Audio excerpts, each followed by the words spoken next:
Hey, it's an interview day today.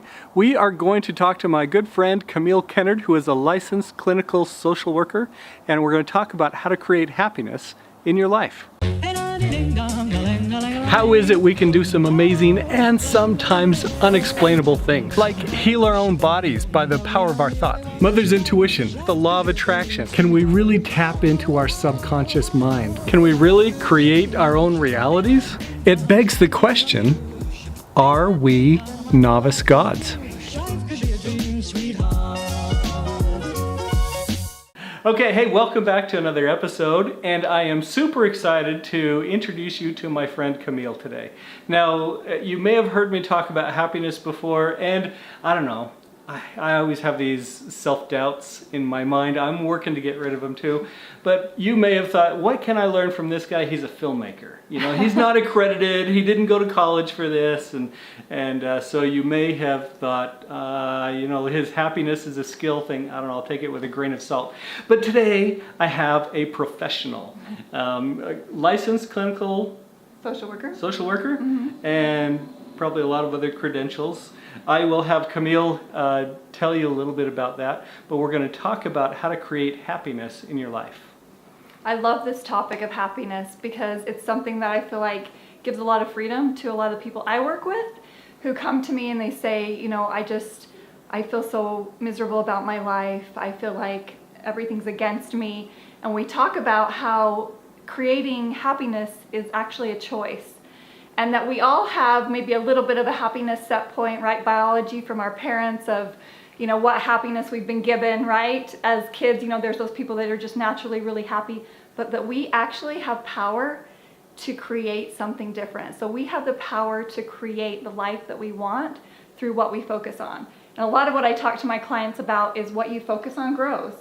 So to build happiness, if we focus on what's going well, gratitude, the things that we love, that's what grows more in our lives. So it's something that I believe passionately in, and I've actually seen a lot of clients be able to change their lives and their whole beliefs about themselves just by recognizing that they can create happiness through daily, it's a skill, right? Just like if you want to build a muscle, you've got to work it out every day. I tell them this is mental fitness. So we're doing things like every day you're writing down 3 good things that happened, or you're writing a gratitude letter. Things like that. Maybe some of you have a practice that you put into place that really helps boost your mood and your happiness. But I love helping clients see that when they are intentional about it, when they put effort into it, they can see results. They can feel happier. They feel more well-being in their lives. And I think that's really exciting. So tell me a little bit about, like you said, what you focus on grows, and that's a huge part of this documentary series, is that I've been amazed. I think that we have more creative power within us. And I've kind of found this out the back way by the things that I've created have not been the things that I want to in my life. And so now I'm wanting to be more deliberate about what I create. So you talk about creating happiness in your life, and what you focus on grows. Can you kind of explain a little bit more about that? Yeah, so maybe a lot of you have heard about our neural pathways in our brain. So we have these neural pathways that as we believe something and we focus on that belief, it becomes a super highway that we go to. So maybe when I was a child, I got in trouble and I had the belief of I'm bad. And so then every time I either get in trouble, maybe I got pulled over or something, I have that belief of I'm bad. You got pulled over as a child? No, I'm saying as you get older, if something happens. So it might happen when you're a child that you create. So you create a belief, a reason to believe what you're believing. And then the more that you continue to stack on that belief, oh, yep, this proves this, and you're coming up with evidence in your brain that this is true. You're searching for that evidence, right? Because you want to be right. Yeah. Even though it's negative, right? Yeah. You know, you're trying to prove this bad stuff in your life, and you focus on it, and you find that supporting evidence, and you just spiral down. Yeah, and a lot of my clients, this is really alarming to them or surprising to them when they realize, I actually created this belief, and maybe they didn't recognize it was there, but also that we can create new neural pathways. So if your brain's been going to this pathway of I'm not good enough or I'm not smart, we can change it to something like I'm doing the best I can, I'm smart, I'm learning, I'm growing. And when you tell yourself those kinds of things, you feel an uplift, you feel better. And the more you tell yourself that, again, if you're stacking up negative or you're stacking up positive, that's what you create in your life. So people that are positive thinkers or people that are positive in their lives, it's because that's what they're growing, that's what they're, the seed, and that's what they're feeding. That's what they're, I think of it like a plant. They're feeding the seed of, I'm good enough, I'm smart, I'm talented, I can do this. And the more they stack that up, the more that grows in their life and it becomes who they are. So it's a belief they have. It is a belief. Now, is that just putting on rose-colored glasses if you're telling yourself positive stuff?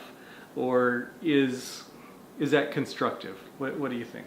So I know a lot of people, and I have clients who say, I don't believe that. So like I do affirmations with them, like I am fit, or I am smart, or I am, and they say, I don't really believe those. And I say to them, well, let's look at this. What if you say something like, I am becoming more, whatever it is you want to become more of. Oh, I like that. And you're kind of putting that out there. And yes, it is looking at the world through positive, right? It's savoring what's going well. I love that savoring. Martin Seligman, who's the father of positive psychology, said, if we can savor things that are good, like that piece of chocolate, you want to just keep holding on to it forever and ever. Chocolate cake, it's the best.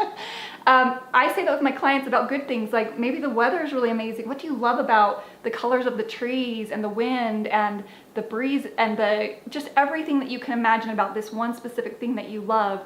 Because it's really easy. Our brains have a negativity bias to savor negative, right? And so if we can take positive and savor all the good, that creates more of that good in our lives. And I have my clients do it as an experiment. I say, just try it for a week, every day, whatever it is that they're working on. Maybe it's the 3 positive things, writing a letter of gratitude, or just every day noticing things that they love with their 5 senses. But I have them work on that every day for a week, and I have them come back to me and say, what did you notice in doing this? And a lot of times they'll say, wow, my mood was better. I noticed that I enjoyed my life a little bit more. Yeah. So it's really cool to see them make these changes. And are you saying that they can recognize a difference in a week? Mm-hmm. Yeah. Yeah. All right. And now if you have not tried this stuff yet, well, actually, why don't you give them an exercise that they can do for the next week to try out and see if you can actually create happiness in your life. If instead of, what normally we do is we wait for some fortunate thing to happen, and that will make us happy. And, it lasts for maybe 2 minutes, and then we go back to our regular lives. But instead of waiting for something outside of you to change and magically make you happy, Camille's going to tell us something that you can do this next week to actually deliberately create happiness in your life. So pay attention and write it down, and then do this for the next month next week. This is what I love is actually writing something down every day that you've noticed. And the reason I have my clients do something every day that they noticed that they liked about the day, that was a good thing, right? Whether it's the weather was good, or I got a promotion at work, or someone smiled at me, it is creating that pathway in their brain to notice good, right? So they're noticing more of what's going well and what's going right. So I'm giving you guys a little challenge to, at the end of your day, right, as part of maybe after you brush your teeth, getting out your little journal, a little notebook, and writing down 3 good things that happened. What things happened that you liked? It could be very simple, and just write down what happened and how you felt when that happened. And you're really savoring, that felt so good when I walked out in the leaves and it was beautiful, or when that person let me in line at the grocery store, that was so kind of them and I really loved that. So you're really just focusing on that. So try that for a week, and you guys can send me a message and let me know how it went, or tell Scott, because I think you'll see your brain starting to notice a little bit more of what's going well. Yeah. The thing that changed me was a simple act of kindness by some guy. Like, I had been trying this exercise for a while, and anyway, it was a guy that pulled over in the canyon. I was driving through this little canyon, and it only had, one lane each way. And I would always get uptight if I got behind somebody that was slowing me down. And I remember getting behind this guy, and just about getting to the point of losing my cool, and suddenly he pulled off and I went past him because I had an opportunity, and then I saw him pull right back on, and I realized that he did that deliberately for me. And one of the things about gratitude is recognizing you are the recipient of deliberate kindness. That was the one thing that changed things for me when I realized, oh my goodness, I actually can create my own happiness. So as you go through this next week, as you try Camille's exercise there, I want you to pay attention to those little things, and it's the little things that matter.